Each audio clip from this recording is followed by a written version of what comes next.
de explicar la historia, otra forma de eso. Estaban un poco encantados con esos profesores, pero ese arma política estaba ahí.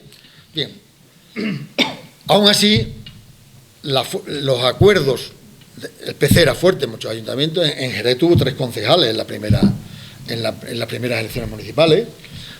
Hubo unos acuerdos municipales con el PC de tal forma que la fuerza más votada dentro de la izquierda, entre el PSOE y el PC, que en el 99% de los casos era el PSOE, recibía los apoyos. Entonces, muchos ayuntamientos, sin ganar por mayoría absoluta, conseguimos la alcaldía con el apoyo del PC.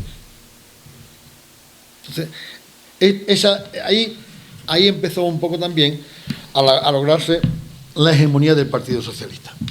Entonces, todos estos procesos van en una labor que se dice en 3 palabras, que era ir a un pueblo, constituir el comité, constituir otro comité, crear la agrupación, que ni siquiera acabó en el 82, tardó más del 82 para constituir.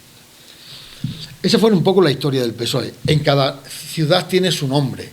Aquí Luis es una figura representativa porque a través de la alcaldía se convirtió en el referente político del PSOE. Y así en cada pueblo.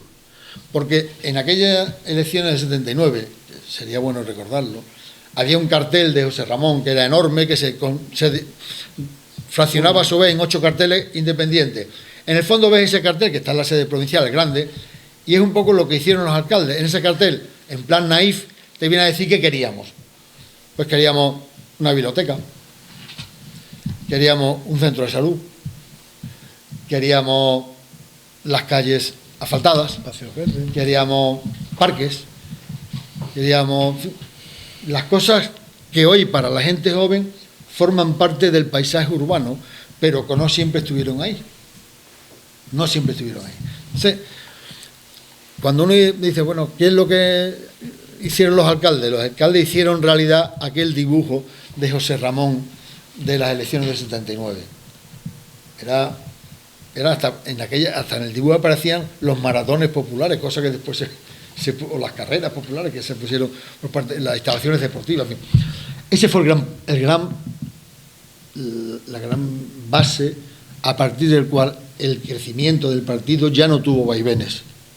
Ya fue un crecimiento mucho más consolidado, mucho más asentado. La fuerza municipal del partido fue muy importante, porque en el 79, que no ganamos las elecciones, pero de los 27 diputados que tienen la diputación, el PSOE tenía 13 y el CD 14. Para que no haga una diferencia, el PP hoy tiene 8. La fuerza que entonces tenía el partido. Habíamos sacado el 34, el 35 o el 37% de los votos en las elecciones generales del 79 y del 77. Las había ganado UCD, pero habíamos tenido un tanto por ciento muy elevado. El PC había sacado poco tanto por ciento, con lo cual el debate, junto con los gobiernos municipales, el debate por la hegemonía de la izquierda, que era un debate que en las casas del pueblo, en la sede, estaba todo el día en ebullición.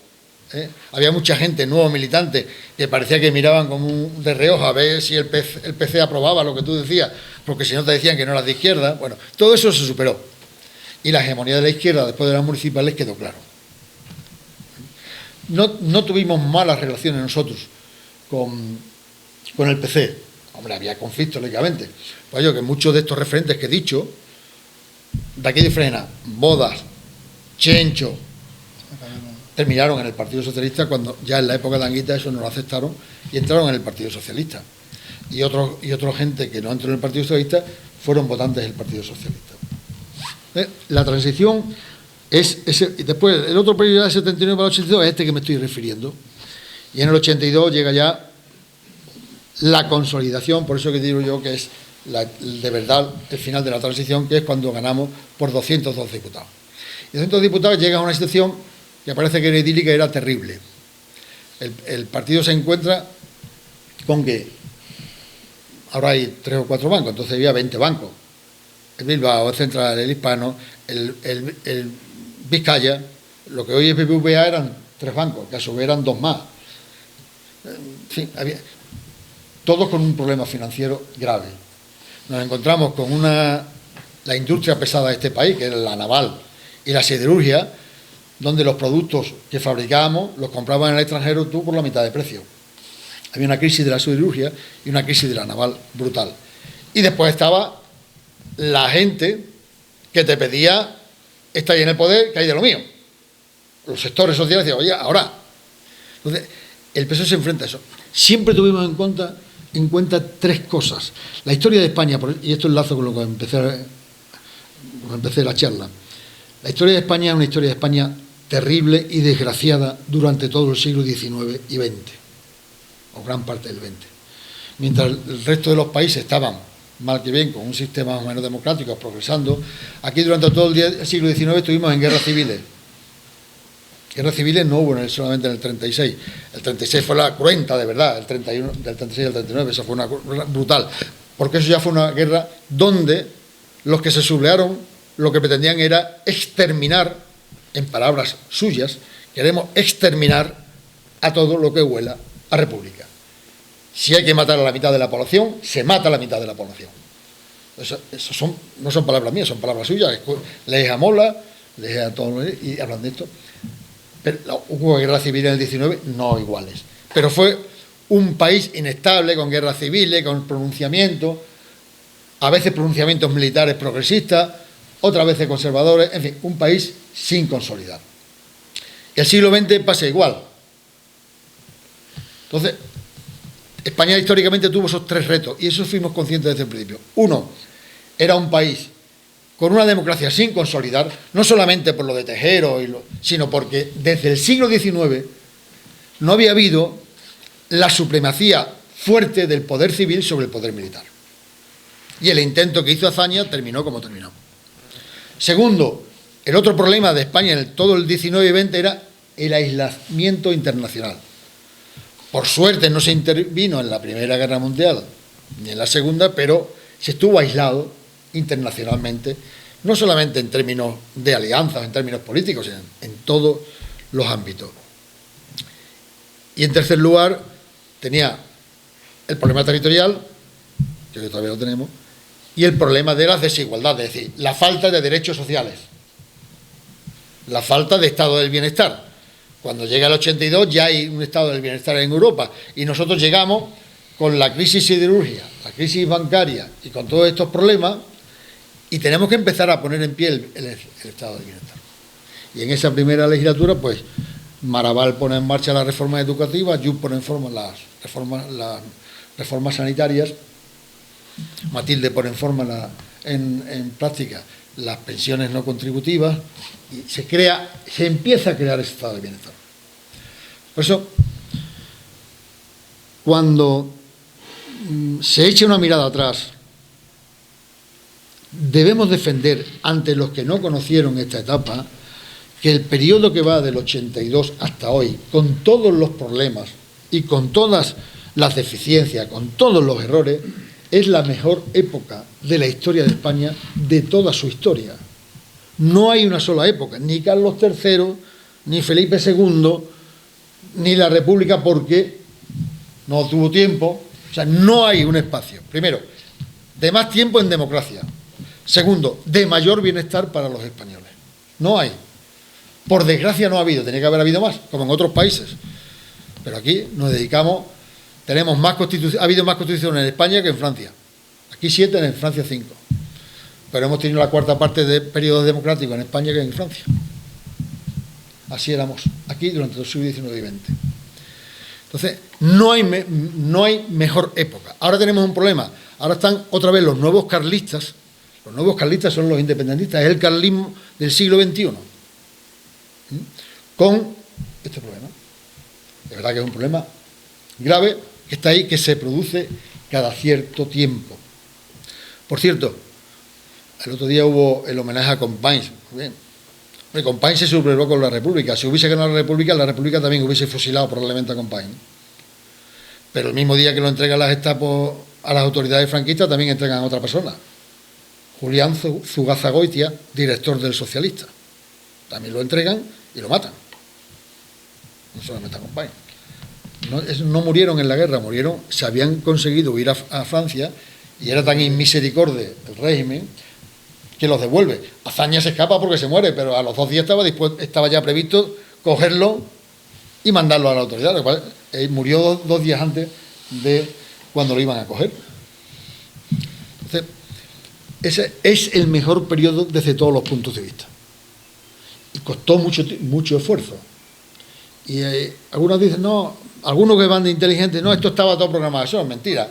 La transición no había ninguna programación.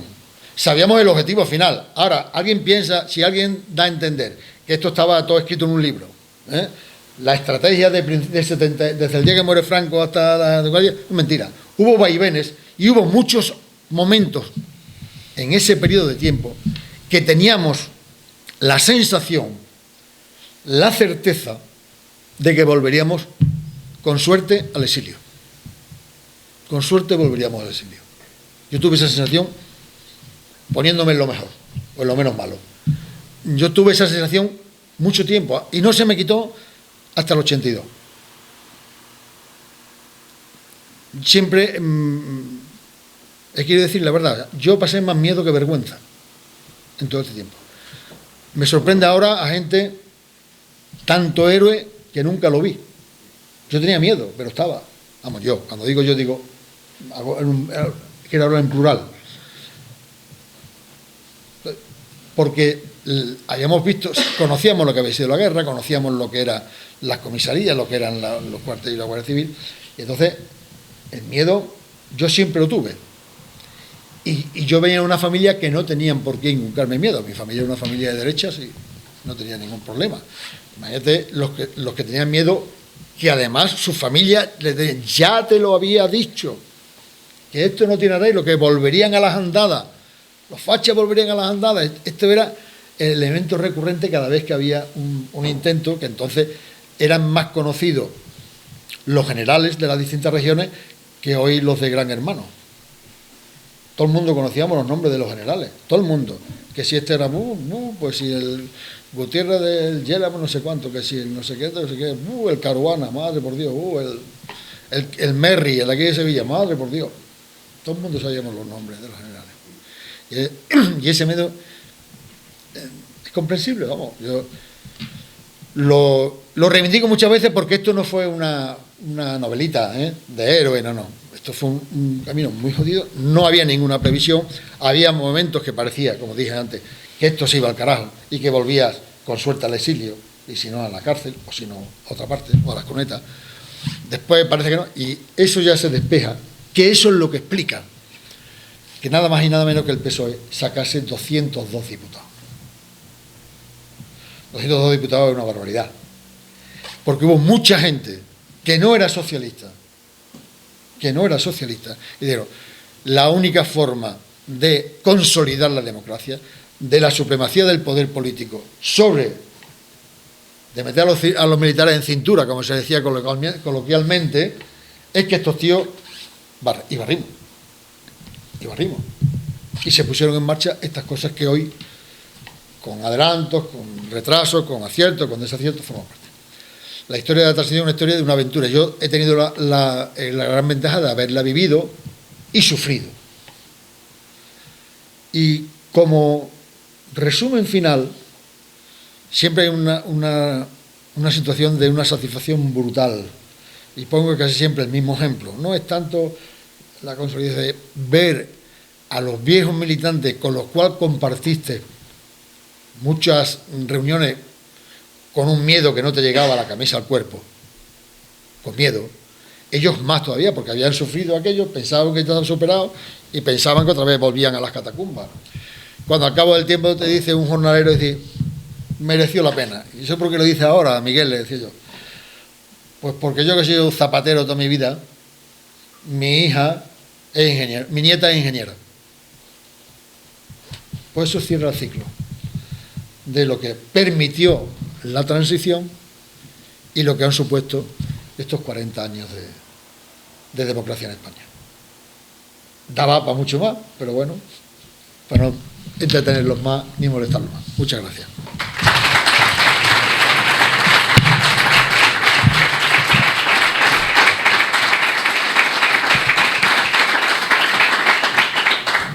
Bueno, gracias a Paco también. Yo nada más que contar, porque él hablaba de los miedos que había pasado, contar unos hechos que se producían aquí en Fregenal el 23 de febrero del año 81.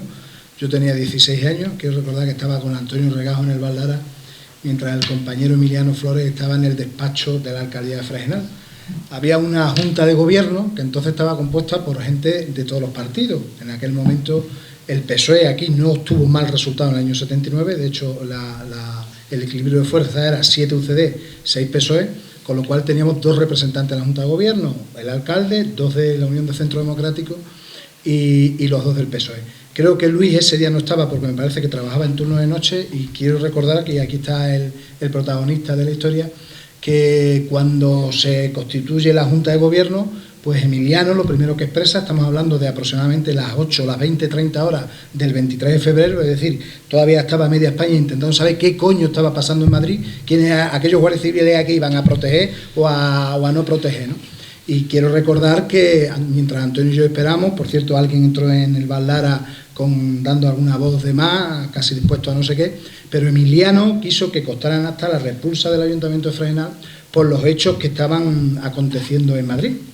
Y finalmente no costó nada porque la gente de la otra parte, de la UCD, pues advirtió de que esto no debemos, porque no sabemos cómo vamos a acabar, etcétera, etcétera. Entonces, yo, hombre, lo quiero decir porque me siento orgulloso de esa actitud que tuvo el compañero Emiliano y de todos los compañeros que tuvieron en aquel momento, donde efectivamente no se sabía ni esa noche ni durante muchos meses qué iba a pasar en este país. Afortunadamente hubo una magnífica reacción de los españoles en octubre del 82, nos pasamos de frenada. Ahora es impensable que alguien pueda tener 202 diputados como estuvimos entonces, pero bueno, esa es la historia. Y anécdota, o no anécdota, sino hechos importantes de reseñar en la historia de este partido, de este pueblo y de este país, como el que acabo de comentar, pues puede ser objeto de otra jornada. No sé ya en manos de quién va a estar y no sé si esto va a ser un punto y seguido o va a ser un punto y final. Yo creo que hay mucho que debemos de seguir hablando, mucho que debemos de seguir conociendo. Tenemos la ventaja de que no solamente tenemos fuentes documentales, sino testimonios para escribirlas. Aquí hay acontecimientos muy importantes como los que se sucedieron en el año 81 y 82 con el tema de la lucha por conseguir Presur, lo que fueron los PELES. Fuimos punto de referencia social y político de toda Extremadura y por supuesto del PSOE. En el paseo de la Constitución de Fregenal se juntaron miles de personas, quiero recordar que en mayo del año 82, y yo creo que merecería la pena que ahora que todavía tenemos tiempo, pues que alguien se pusiera a escribir y si fuera posible porque alguien empezara a contarlo. No sé si tendríamos tanto auditorio como hoy, pero en cualquier caso yo creo que es fundamental en la historia más contemporánea de España y que alguien debería de tirar de ese hilo y para que no tuvieran los historiadores de dentro de 50 años las dificultades que se han podido encontrar José María Lama todos estos años, Juan Luis Fornieles o otros amigos que les gustan la historia y lo que ha pasado como Andrés Serrano o Rafael Caso que están aquí con nosotros. Nada más, agradecerle otra vez a los 3 ponentes su participación, su interés por estar aquí, a todos los que habéis venido de fuera por querer compartir estos ratos con nosotros y a los compañeros o amigos o vecinos de Fregenal que están aquí, pues que es un placer que hayan participado en esta jornada, insisto, y ojalá y sea nada más que un punto y seguido. Gracias.